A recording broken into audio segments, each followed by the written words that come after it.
اس میں آج کل 3-4 دنوں سے پورے سوشل میڈیا پہ امام کعبہ کی جانب سے اسرائیل یا یہودی لابیز کو ایکسپٹ کرنے کے حوالے سے جو ان کا خطاب آیا ہے اس پہ بہت زیادہ ایک تحفظات کا اظہار کیا جا رہا ہے، اور بہت سارے لوگ یہ بھی انڈیکیٹ کر رہے ہیں کہ سونر اور لیٹر یا بہت جلد یا ہو سکتا ہے کہ سعودی عرب اسرائیل کو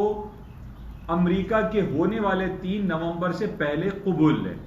تو اس بیسس پہ ہم یہ دیکھ رہے ہیں کہ سعودی عرب کے اوپر بہت زیادہ پریشر بلڈ اپ ہوتا ہوا دکھائی دے رہا ہے، لیکن دوسری طرف ہم یہ دیکھ رہے ہیں کہ جو باقی جو rest of the Islamic countries ہے، جس میں پاکستان بھی شامل ہے، انڈونیشیا ہے، ملیشیا ہے، ترکی ہے، ایران، عراق،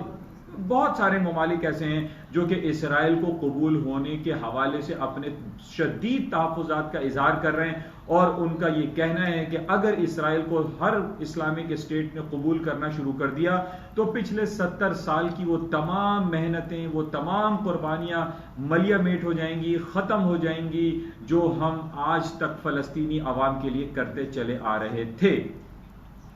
تو بہرحال اس حوالے سے بہت زیادہ چہمگوئیاں ہو رہی ہیں۔ اس حوالے سے ایک تجزیاتی رپورٹ ہمیں یہ بھی موصول ہو رہی ہے کہ جناب تیل کی قیمتیں جو کہ اس وقت $37-36 پہ چل رہی ہیں، یہ مزید نیچے کی طرف گر سکتی ہیں یا $20 $30 تک آ سکتی ہیں اس وقت تک جب تک سعودی عرب اسرائیل کو قبول نہیں لیتا، کیونکہ جس طریقے سے اگر اسرائیل کے اوپر کو قبولنے کے حوالے سے سعودی عرب کے اوپر پریشر ہے، اور ہم یہ دیکھ رہے ہیں کہ پچھلی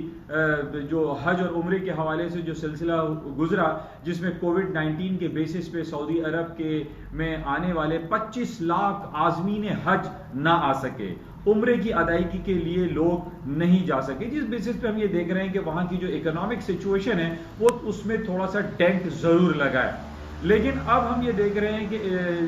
جس طریقے سے آئل کی قیمتیں نیچے آ رہی ہیں، جس میں ہمارے پاس ایک انڈائریکٹ ایفیکٹ آ رہا ہے، اور اس میں یہ کہا جا رہا ہے کہ سعودی عرب کے اوپر پریشر بہت زیادہ ہے، سعودی عرب جب تک اسرائیل کو قبول نہیں کرے گا تیل کی قیمتیں نیچے کی طرف رہیں گی۔ اچھا، دوسری طرف ہم یہ دیکھ رہے ہیں کہ سونے کی قیمتیں، جو کہ میں کافی عرصے سے آپ سے یہ بیان کرتا چلا آ رہا ہوں کہ 1920 is a very important supporting and resistance level as well, کیونکہ جب تک مارکیٹ اس کے نیچے رہتی ہے تو وہ 1920 اس کا ریزسٹنس ہوتا ہے، اور ابھی چونکہ 1970 1976 مارکیٹ چل رہی ہے تو 1920 از اے سپورٹنگ لیول۔ اس کی وجہ ہمارے سامنے ہے، جو کہ ڈیلی بیسس پہ میں آپ سے ذکر کرتا رہتا ہوں کہ جب تک پوری دنیا میں انٹرسٹ ریٹ کے بڑھانے کی آوازیں نہیں آتی، نہ تو اسٹاک مارکیٹ ڈاؤن سائڈ کا شکار ہوں گی، ڈاؤن فال کا شکار ہوں گی، اور نہ ہی سونے کی قیمتیں نیچے کی جانب جائیں گی۔ اور یہی وجہ ہم دیکھ رہے ہیں کہ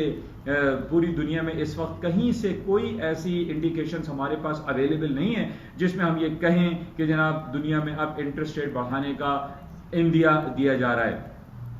اس حوالے سے یہ ہفتہ بھی ہمارے لیے بڑا امپورٹنٹ ہے۔ کل بروز بدھ یعنی وینسڈے کو امریکہ کی سینٹرل بینک کی جو کمیٹی ہے، جس کو ہم FOMC کہتے ہیں، فیڈرل اوپن مارکیٹ کمیٹی، اس کی کل میٹنگ ہے، اس کا کل ریزلٹ ہے، اور انڈیکیشنز ہمارے پاس یہی ہیں کہ امریکہ کل بھی 0 سے 25 بیسس پوائنٹ تک اپنا انٹرسٹ ریٹ انٹیکٹ رکھے گا، ان چینج رکھے گا، اور اسی کے ساتھ ہی بینک آف جاپان ہے، بینک آف انگلینڈ ہے، اس کی بھی تھرسڈے کو میٹنگ ہے، اس کے بھی ریزلٹ اناؤنس ہونے ہیں، اور اس میں ہمارے پاس یہ انڈیکیشنز آ رہی ہیں کہ یہ انٹرسٹ ریٹ ان چینج رہے گا یا مزید نیچے کی طرف جا سکتا ہے، کہیں بڑھانے کی کوئی امیدیں دکھائی نہیں دے رہی۔ اسی بیسس پہ ہم دیکھ رہے ہیں کہ اسٹاک مارکیٹوں میں دوبارہ سے تیزی آ رہی ہے، نیسڈیک، S&P، ڈاؤ جونز اوپر کی طرف جا رہے ہیں، اور تیل کی قیمتیں نیچے کی طرف۔ آپ کو میں بتا چکا ہوں کہ کیوں آ رہے ہیں۔ $41 is a very crucial important resistance level ہے آئل کا، مارکیٹ 41 سے نیچے ہی رہے گی، پلس جو سعودی عرب کے اوپر پریشر بلڈ اپ ہوا ہے۔ اچھا، اس کے ساتھ ہی ہمارے پاس بڑی خوشائن بات افغانستان کے حوالے سے، ہمارا پڑوسی ملک ہے، اور ہم یہ چاہتے ہیں کہ اس پورے ریجن میں امن اور شانتی رہے، بلکہ نہ صرف اس ریجن میں، ہم تو یہ چاہتے ہیں کہ پوری دنیا امن اور شانتی کا گہوارہ بن جائے۔ اور اسی حوالے سے جو اسرائیل کو قبولنے کے حوالے سے جو باتیں ہو رہی ہیں، اس میں کافی حد تک پاکستان کے جو موقف ہے اس کا ابھی تک ہمارے پاس سامنے کلیئر انڈیکیشن نہیں آئی کہ پاکستان کیا کرنا چاہتا ہے، کیا پاکستان اسرائیل کو قبولے گا یا نہیں قبولے گا۔ تو بہرحال یہ سارے لوگوں کی جو نظریں ہیں، جو مرکوز ہیں، وہ سعودی عرب کے اوپر ہیں، کیونکہ سعودی عرب ہمارا قبلہ قبلہ بھی ہے اور ہم اپنے ایک بڑے بھائی کی طریقے سے ایک اسلامک اسٹیٹ میں اس کی اہمیت ہے. تو بہرحال سعودی عرب کی جو انڈیکیشنز ہوں گی اس کی بڑی امپورٹنس ہوگی اور اس پہ مارکیٹ کی موومنٹ ایکسپیکٹڈ ہے. اچھا اس کے علاوہ ہم یہ دیکھ رہے ہیں کہ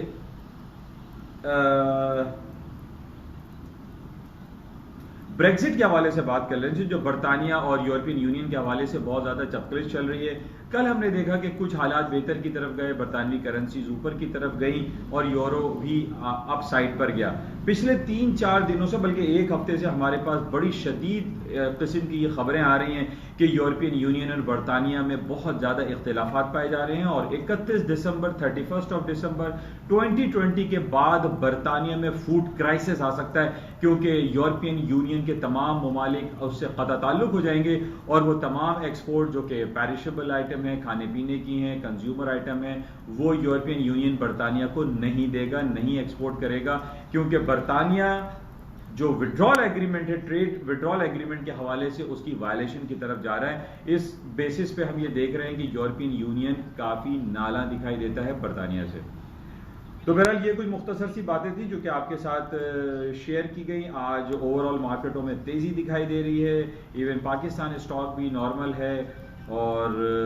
ہماری یہ دعائیں اور خواہش ہے کہ پوری دنیا امن و شانتی کا گہوارہ رہے. اسرائیل کو اگر ایکسیپٹ کرنا ہے تو جو شرائط فلسطینی عوام کے لیے پوری دنیا پچھلے 70 سالوں سے اس کی کوشش میں لگی رہی, اس حوالے سے کوئی نہ کوئی پالیسی ایسی وضع کرنی چاہیے تاکہ اسرائیل کے ساتھ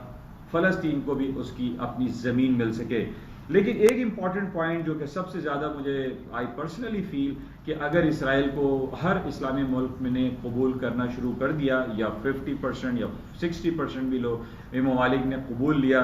جس میں تقریباً 60 کنٹریز ہمارے OIC میں موجود ہیں, تو اس سے ہم یہ سمجھ سکتے ہیں کہ عرب لیگ کا جو ایک امپورٹنٹ جو کور پوائنٹ تھا کہ فلسطین کی آزادی تک یہ تمام سب ایک کوشش کریں گے, وہ کوششیں ہمیں ختم ہوتی ہوئی دکھائی دے رہی ہیں. ان بیسس پہ ہم یہ بھی کہہ سکتے ہیں کہ OIC کا بھی خاتمہ ہو سکتا ہے, عرب لیگ بھی ٹوٹ پھوٹ کا شکار ہو سکتی ہے, اور آفٹر